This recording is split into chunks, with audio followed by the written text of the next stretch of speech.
Hi hello welcome back to my channel.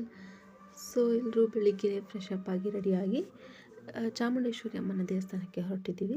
So ದೇವಸ್ಥಾನ ಎಲ್ಲಿರೋದಂದರೆ ಗೌಡ್ಗೆರೆ ಚನ್ನಪಟ್ಟಣ ಹತ್ರ ಇರೋವಂಥದ್ದು.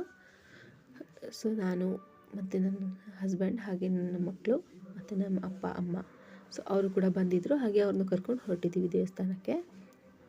ಹಾಗೆ ಹೋಗುವಾಗ ನನ್ನ ಮಗಳಿಗೆ ಟ್ರಾಫಿಕ್ ಸಿಗ್ನಲ್ಸ್ ಬಗ್ಗೆ ಹೇಳ್ಕೊಡ್ತಾ ಇದ್ದೆ. ಸೊ ಅವಳು ಸ್ವಲ್ಪನೇ ಕಲ್ತ್ಕೊತಾ ಇದ್ಲು. ಇಲ್ಲಿಂದನೇ ಅದನ್ನೆಲ್ಲ ಕಲಿಸೋದು ತುಂಬಾ ಒಳ್ಳೆಯದಲ್ವಾ, ಹಾಗಾಗಿ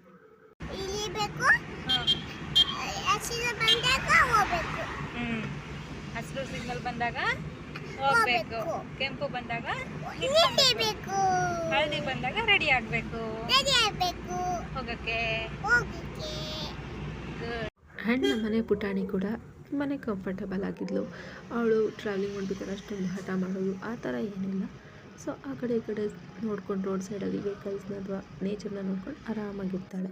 ಎಸ್, ನಾವೀಗ ಟೆಂಪಲ್ಗೆ ಬಂದಿದ್ದೀವಿ. ಅಂತ ತುಂಬಾ ಕ್ರೌಡ್ ಇತ್ತು. ಬಹುಶಃ ನಾವು ಸಂಡೇ ಬರಬಾರ್ದಿತ್ತು ಅನಿಸುತ್ತೆ. ನೀವು ಅಷ್ಟು ಯಾರಾದರೂ ಹೋಗುವಂಥವ್ರಿದ್ರೆ ಆದಷ್ಟು ಸಂಡೇ ಹೋಗೋದನ್ನ ಕಮ್ಮಿ ಮಾಡಿ ಬಾಕಿ ದಿನಗಳಲ್ಲಿ ಹೋಗಿ. ಯಾಕಂದರೆ ಸಂಡೇಸಲ್ಲಿ ತುಂಬಾ ರಶ್ ಇರುತ್ತೆ. ಮಕ್ಳಿಗೆ ಕರ್ಕೊಂಡು ಹೋಗೋದ್ರಿಂದ ಸ್ವಲ್ಪ ಕಷ್ಟನೂ ಆಗುತ್ತೆ. ರಶ್ ಇತ್ತು, ಬಟ್ ಪರವಾಗಿಲ್ಲ, ನಮಗೆ ದರ್ಶನ ಆಯಿತು, ತಾಯಿ ದರ್ಶನ. ಸೊ ಇಲ್ಲಿ ಎಲ್ಲ ಪೂಜೆ ಮುಗಿಸ್ಕೊಂಡು ನೋಡಿ ಸುಸ್ತಾಯಿತು. ಬಸಪ್ಪನ ದರ್ಶನ ಕೂಡ ಮಾಡ್ಕೊಂಡ್ವಿ. ಹಾಗೆ ಮಕ್ಕಳಿಗೆಲ್ಲ ಸುಸ್ತಾಗ್ತಲ್ಲ, ಸೊ ಅವ್ರನ್ನ ಕೂಡ ಇಲ್ಲಿ ಕೂರಿಸ್ಕೊಂಡು ಕೂತಿದ್ವಿ, ಸ್ವಲ್ಪ ಕೂತ್ಕೊಳ್ಳೋಣ ಅಂತ. ನೋಡಿ ನಮ್ಮ ಚಿಲ್ಟಾರಿ ಅಕ್ಕಪಕ್ಕ ಜನ ಓಡಾಡೋದನ್ನೆಲ್ಲ ಹೇಗೆ ನೋಡ್ಕೊಂಡು ಕೂತಿದ್ದಾಳೆ. ತಾಯಿ ದರ್ಶನ ಮುಗಿಸ್ಕೊಂಡು ನಮಗೆ ಪ್ರಸಾದಕ್ಕೆ ನಿಲ್ಲಕ್ಕಾಗಲಿಲ್ಲ. ಅಲ್ಲಿ ಅನ್ನದ ಊಟದ ವ್ಯವಸ್ಥೆ ಕೂಡ ಇತ್ತು, ಬಟ್ ಆ ರಶಲ್ಲಿ ನಮಗೆ ಊಟಕ್ಕೆ ಹೋಗೋಕ್ಕಾಗಲಿಲ್ಲ. ಸೊ ಇಲ್ಲಿ ತೀರ್ಥ ಸ್ನಾನದ ಅವಕಾಶ ಕೂಡ ಇರುತ್ತೆ. ನಾವಲ್ಲೆಲ್ಲ ಹೋಗಲಿಲ್ಲ, ಕೇವಲ ದರ್ಶನ ಮುಗಿಸ್ಕೊಂಡು ಕಾಯಿ ಕಟ್ಟಿ ವಾಪಸ್ಸು ನಾವು ಹೊರಟು ಬಂದ್ವಿ ತುಮಕೂರಿಗೇ. ಸೊ ಅರೌಂಡ್ ತುಮಕೂರಿಂದ 1.5 hour ಜರ್ನಿ ನಮಗೆ. ತುಂಬಾ ಅಷ್ಟೊಂದು ಏನಂತಿಲ್ಲ, ಕ್ಲೈಮೇಟ್ ಕೂಡ ತುಂಬ ಚೆನ್ನಾಗಿತ್ತು. ಸೊ ನೋಡಿ ಬಂದ್ವಿ. ಅಲ್ಲಿಂದ ಬಂದ ಮೇಲೆ ನೋಡಿ ನಮ್ಮ ಚಿಕ್ಕ ಮಗಳಿಗೆ ಅಕ್ಕ ತಂಗಿಗೆ ಎಷ್ಟು ಮಟ್ಟಿಗೆ ಆಟ ಆಡಿಸಿದ್ದಾಳೆ ಅಂತ. ಅವಳು ಆಟ ಆಡ್ಸೋದು ನೋಡಿ ಅವಳಿಗೆ ಫುಲ್ ಖುಷಿ, ಜೋರು ನಗ್ತಿದ್ದಾಳೆ.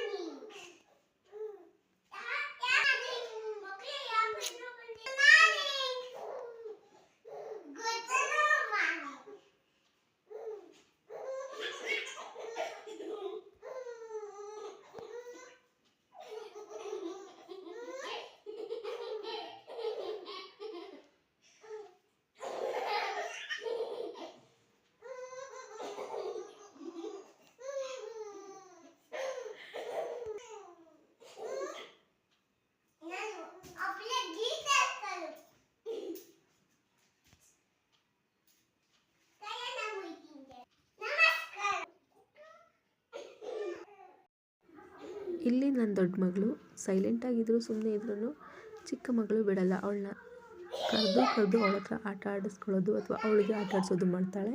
ಸೊ ಇವರಿಬ್ಬರು ಜೋಡಿ ಒಂಥರ ಚೆನ್ನಾಗಿರುತ್ತೆ ನೋಡಲಿಕ್ಕೆ. ಇಬ್ಬರು ಆಟ ಆಡೋದನ್ನ ನೋಡಿದ್ರೆ ಖುಷಿ ಆಗುತ್ತೆ. ನಾವಿಲ್ಲಿ ದೇವಸ್ಥಾನಕ್ಕೆ ಹೋಗಿ ಬಂದು ಸುಸ್ತಾಗಿದ್ವಿ ನಿಜ, ಬಟ್ ಮಕ್ಕಳು ಆಟ ಆಡ್ತಿರೋದನ್ನ ನೋಡಿ ಏನೋ ಒಂಥರ ಹುಮ್ಮಸ್ಸು. ಮತ್ತೊಂದು ಸ್ವಲ್ಪ ಎಷ್ಟೇ ಸುಸ್ತಿದ್ರು ಒಂಥರ ಸಮಾಧಾನದ ವಾತಾವರಣ. ಸೊ ನಿಮಗೂ ಈ ವಿಡಿಯೋ ಇಷ್ಟ ಆಗಿದೆ ಅನ್ಕೋತೀನಿ. ಹಾಗಿದ್ರೆ ಸಬ್ಸ್ಕ್ರೈಬ್ ಮಾಡೋದನ್ನ ಮರಿ ಹಾಗೆ ನಿಮ್ಮ ಫ್ರೆಂಡ್ಸ್ ಫ್ಯಾಮಿಲಿ ಎಲ್ಲರಿಗೂ ಕೂಡ ಶೇರ್ ಮಾಡಿ. Thank you.